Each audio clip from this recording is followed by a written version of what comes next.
اور آنے والے دنوں میں کس طرح سے اور کس انداز سے مذاکرات ہوں گے، اس پر ڈسکشن ہوئی ہے۔ افغان طالبان نے کہا ہے کہ وہ پر امید ہیں کہ کابل حکومت کے ساتھ مذاکرات نتیجہ خیز ہوں گے، جبکہ پاکستان کی جانب سے اس عمل کو سراہا گیا ہے، لیکن بہت سے ماہرین کا ماننا ہے کہ ٹرمپ کے جانے سے جو افغانستان کے اندر امن مذاکرات کا عمل ہے یا پیس پروسیس ہے یا پیس ایگریمنٹ ہے، اس پر اثر ضرور پڑے گا، کیونکہ جو آنے والے نئے صدر جو بائیڈن ہیں افغانستان سے امریکی افواج کے انخلا کے حامی نہیں ہیں، اس لیے آنے والے دنوں میں افغانستان کی سیاست اور وہاں کا جو ماحول ہے وہ تبدیل ہو سکتا ہے۔ لیکن طالبان پر امید ہیں کہ امریکہ پر پریشر جاری رکھیں گے، اگر امریکہ نے بدماشی کی یا اس طرح کوئی حرکت کی تو پھر امریکہ کے خلاف سخت ترین ایکشن ہوگا۔ آگے بڑھے ازگام جو آج کی چوتھی بڑی خبر ہے، یہ نازک کام افغانستان کی اندرونی صورتحال کے حوالے سے ہے۔ طالبان ترجمان ذبیح اللہ مجاہد نے اپنے ٹویٹر اکاؤنٹ پر لکھا ہے کہ گزشتہ مہینے یعنی دسمبر کے مہینے میں 1400 کے لگ بھگ کابل فوجی طالبان کے سامنے ہتھیار ڈال کر سرنڈر ہوئے ہیں،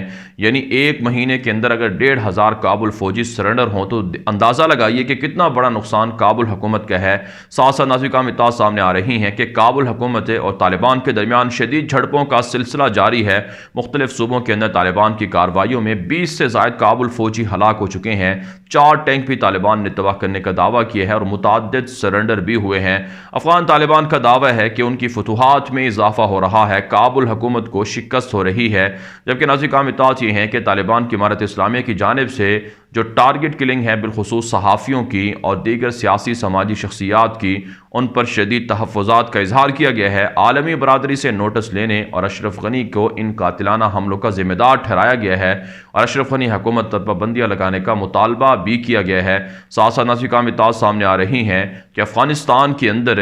جو پاکستان کا کردار ہے وہ بھی بڑھتا جا رہا ہے۔ پاکستان کے ایمبیسڈر نے افغان حکام سے رابطہ کر کے پاکستان اور افغانستان کے درمیان تجارتی اور دیگر معاملات کو مزید مضبوط کرنے پر اتفاق کیا ہے۔ آگے بڑھے ازگام جو آج کی 5ویں بڑی خبر ہے، یہ پاکستان سے ہے۔ نازکام افغانستان کے اندر را کی ایجنسی بھارت کے دہشت گرد چھپے بیٹھے ہیں، ان کی تازہ کارروائیوں کے اندر ایک پاکستان کا جوان شہید اور 2 زخمی ہوئے ہیں۔ افواج پاکستان کی جوابی کارروائیوں کے اندر بھارت کے دہشت گردوں کو بھاری نقصان ہوا ہے اور متعدد دہشت گرد گرفتار کر لیے گئے ہیں اور 2 دہشت گرد ہلاک بھی ہوئے ہیں۔ آپ جانتے ہیں صوبہ بلوچستان کے اندر مسلسل اشتعال انگیزی کو، دہشت گردی کو بھارت بڑھا رہا ہے۔ ہزارہ برادری پر حملے کروانے میں بھارت ملوث ہے اور ان کے ایجنٹ چاہے نازک کام وہ افغانستان کے اندر بیٹھے ہوں یا پھر ایران کی سرزمین استعمال کرتے ہوں، وہ بھی پاکستان کے اندر اس طرح کی فرقہ وارانہ سازش کرنے کے پیچھے ہیں۔ لہٰذا وزیر اعظم پاکستان نے بھی گزشتہ رات اپنے ٹویٹ کے اندر یہ کہا ہے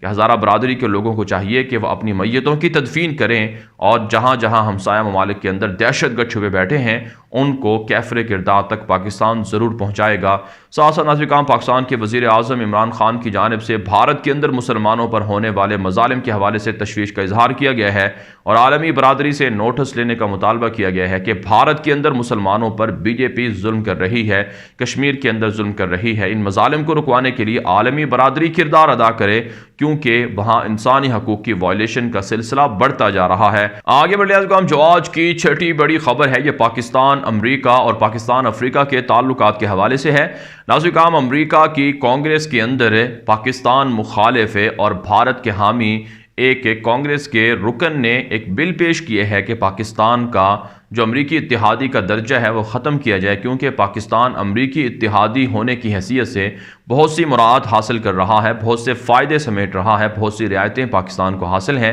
لہٰذا امریکہ کو چاہیے، امریکی کانگریس کو چاہیے کہ پاکستان کا امریکی اتحادی کی حیثیت سے جو درجہ ہے وہ ختم کر دے۔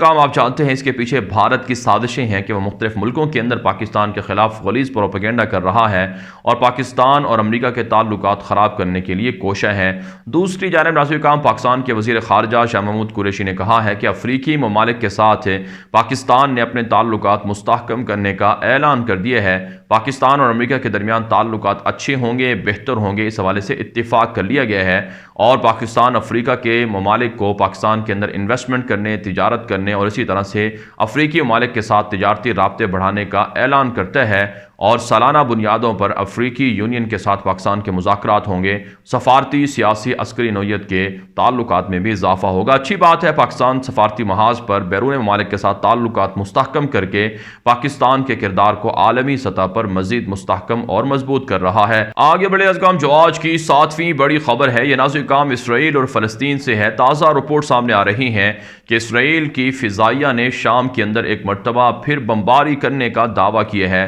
جس میں ایران نواز اور بشار الاسد کے فوجیوں کو ٹارگٹ کیا گیا ہے۔ لیکن نازل کام آزاد ذرائع یہ بتاتے ہیں کہ ایران کے نام پر اسرائیل وہاں نہتے شامیوں کو قتل کرتا ہے، نہتے شامی مسلمانوں پر بمباری کی جاتی ہے۔ بالخصوص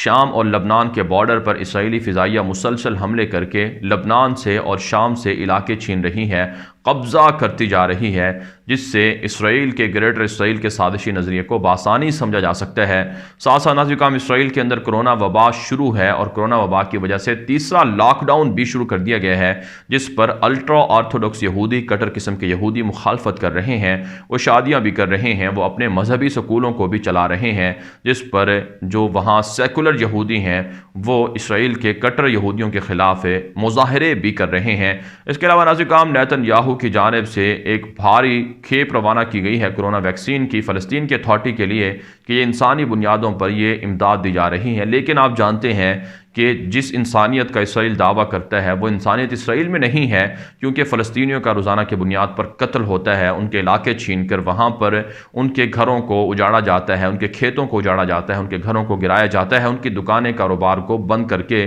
ختم کر کے وہاں پر یہودی آباد کاری کی جاتی ہے۔ مسلسل انسانی حقوق کی وائلیشن جتنا دنیا کے اندر اسرائیل کر رہا ہے شاید ہی کوئی اور ملک بھارت کے علاوہ کر رہا ہو۔ اس کے علاوہ نازل کام اطلاعات سامنے آ رہی ہیں کہ باقاعدہ سوڈان نے اسرائیل کے ساتھ جو ریلیشن شپ ہے یا آپ کہہ سکتے ہیں تعلقات ہے اس پر سائن کر دیے ہیں۔ اب چوتھا ملک بن چکا ہے جس نے سرکاری طور پر اسرائیل کو تسلیم کر لیا ہے، لیکن سوڈان کے اندر مسلمانوں کے علماء کرام کے مظاہرے جاری ہیں کہ فوجی حکومت نے اسرائیل کو یہودیوں کو تسلیم کر کے فلسطینیوں کے حق پر ڈاکہ ڈالا ہے اور لاکھوں فلسطینی شہداء کی قربانیوں کا سودا کیے ہے۔ یہ عربوں کی قابل مذمت حرکت ہے، اس پر پوری دنیا کے مسلمان شدید تنقید کر رہے ہیں۔ آگے بڑھے عزیزان، جو آج کی 8ویں بڑی خبر ہے یہ نازل کام یمن سے، سعودی عرب سے اور لیبیا سے ہے۔ تازہ رپورٹ سامنے آ رہی ہیں کہ یمن کے اندر حوثیوں نے دعویٰ کیا ہے کہ سعودی اتحاد کے متعدد ڈرون طیارے مار گرائے گئے ہیں۔ سعودی اتحاد اور یمن کے حوثیوں کے درمیان جھڑپوں کا سلسلہ جاری ہے۔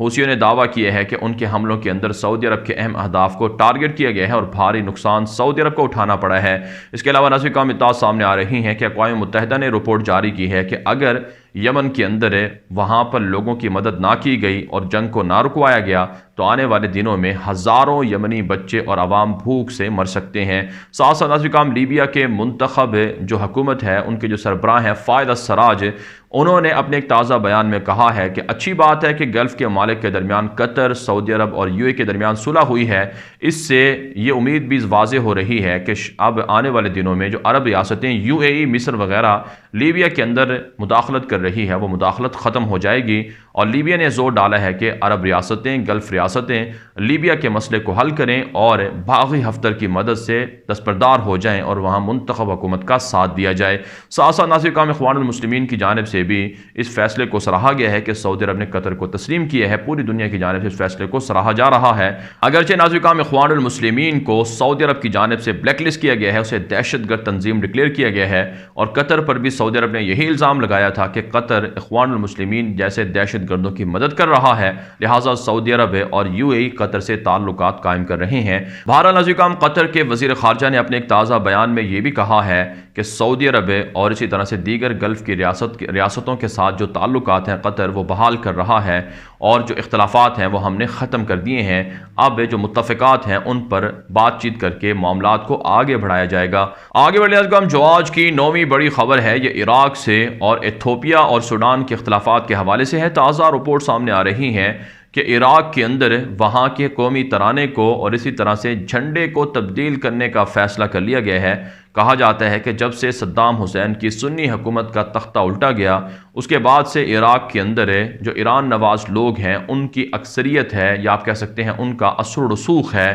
اسی وجہ سے اب انہوں نے فوج کا نام بھی تبدیل کر دیا، جھنڈوں کے نام، سرکاری جو عمارتیں ہیں ان کے نام بھی، سڑکوں کے نام بھی تبدیل کرنا شروع کر رکھے ہیں اور ایران کے ہم مسلک لوگوں کے ناموں پر نام رکھے جا رہے ہیں، جس پر وہاں کے مسلمانوں نے شدید تشویش کا اظہار کیا ہے۔ اب عراق کے اندر وہاں کے جھنڈے کو اور اسی طرح سے قومی ترانے کو تبدیل کر کے سنی مسلمانوں کو ایک طرح سے سائڈ لائن پر لگایا جا رہا ہے، جس پر عراقی عوام نے تشویش کا اظہار کیا ہے۔ اس کے علاوہ ناظرین ایتھوپیا اور سوڈان کے درمیان سرحدی معاملات میں اختلافات برقرار ہیں اور دونوں کے درمیان ایک دوسرے پر الزام تراشی ہو رہی ہے اور فوجیں بھی آمنے سامنے ہیں، جس کی وجہ سے سرحدی علاقوں میں لوگوں کو کافی مشکلات کا سامنا کرنا پڑ رہا ہے۔ آگے بڑھتے ہیں جو آج کی 10ویں بڑی خبر ہے، یہ ناظرین ترکی سے ہے۔ تازہ ترین رپورٹ سامنے آ رہی ہیں کہ ترکی کے صدر رجب طیب اردوان نے یورپی ملک البانیہ کے سربراہ سے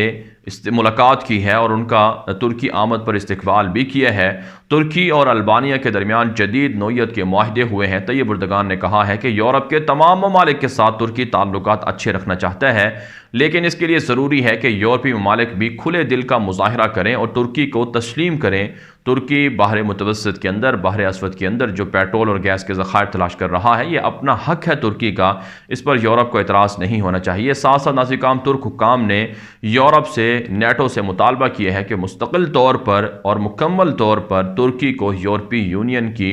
رکنیت دی جائے تاکہ ترکی بھی یورپی ممالک کے ساتھ اچھے تعلقات رکھ سکے۔ کہا جاتا ہے کہ ترکی مسلسل یورپ پر پریشر ڈال رہا ہے اور یورپ بھی ترکی کے سامنے مجبور ہے کہ ترکی کی بڑھتی ہوئی دفاعی، معاشی اور سیاسی طاقت کو تسلیم کرے۔ ساتھ ساتھ ناظرین سامنے آ رہی ہیں کہ ترک فوجوں کے تازہ ترین کارروائیوں کے دوران شام کے اندر متعدد کرد باغیوں کے ٹھکانے تباہ کر دیے گئے ہیں اور 8 کرد باغی مار ڈالے گئے ہیں اور متعدد سرنڈر بھی ہوئے ہیں۔ ناظرین دنیا بھر سے تھی آج کی 10 بڑی خبریں۔ ان خبروں کے حوالے سے آپ کی کیا رائے ہے؟ اپنی رائے کامنٹ کے ذریعے سے ضرور ہم تک پہنچائیں۔ مزید خبروں کے لیے آپ ہمارے ٹویٹر اکاؤنٹ دنیا میرے آگے اور غلام نبی مدنی فالو کر سکتے ہیں۔ آج کے لیے اتنا ہی، اجازت دیجیے، اللہ حافظ۔